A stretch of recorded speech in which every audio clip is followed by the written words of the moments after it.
నోటీస్కి తీసుకుపోతాడు మామూలుగా. మన internal IAS officers అంతా చీఫ్ సెక్రటరీ త్రూ వెళ్తుంది. ఈయన డెప్యుటేషన్ మీద వచ్చినాడు కదా, డెప్యుటేషన్ మీద వచ్చిన వాళ్ళని సో వేయండి అని చెప్పేసి చెప్పినటువంటిది. ఇది ఫాలో అప్ ఎవిడెన్స్ కిందకి పనికి వస్తుంది. కానీ ఈ ఉద్దేశంతో పెట్టాడని ఎలా ప్రూవ్ చేస్తారు? అంటే ఆ బెవరేజెస్ కార్పొరేషన్ కి ఈయన్నే పెట్టాలి అనేది జగన్మోహన్ రెడ్డి గారి రికమెండేషన్ అనేది. దాంట్లో ఏముంది? ఇప్పుడు అతను వాసుదేవరెడ్డిని ఇప్పుడు అప్రూవర్ గా మార్చడం కోసం అది వాడుతున్నారు. అతను అప్రూవర్ గా మారతాడట. అతను బాగా అరాజ్ చేశాక అతను ఏమని ఒప్పుకున్నాడు, మీరు ఎలా చెప్తే అట్లా నేను చేస్తానని ఒప్పుకున్నాడు.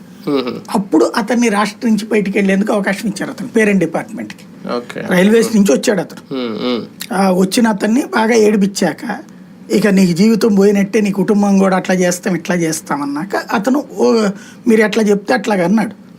అప్పుడు అతన్ని నిందితుడిగా పెట్టేసి అతన్ని అరెస్టు ఇది చూపించేసేసి, ఎందుకంటే అరెస్టు చూపించకుండా డైరెక్ట్ అప్రూవల్ అయితే వర్కౌట్ కాదు. దస్తగిరిది ఆ కాన్సెప్ట్ మూలంగానే వివేకానంద రెడ్డి కేసులో అవినాష్ రెడ్డికి బెయిల్ వచ్చింది. ఎందుకని దస్తగిరిని నువ్వు నాన్ అరెస్ట్ అప్రూవర్గా మార్చారు.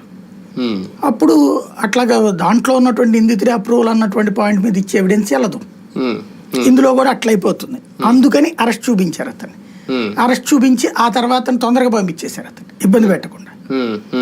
ఇప్పుడు అతను ఆ డిపార్ట్మెంట్కి పేరెంట్ డిపార్ట్మెంట్కి వెళ్ళాడు కాబట్టి అతనికి ఇప్పుడు దీంట్లో అప్రూవర్గా అతను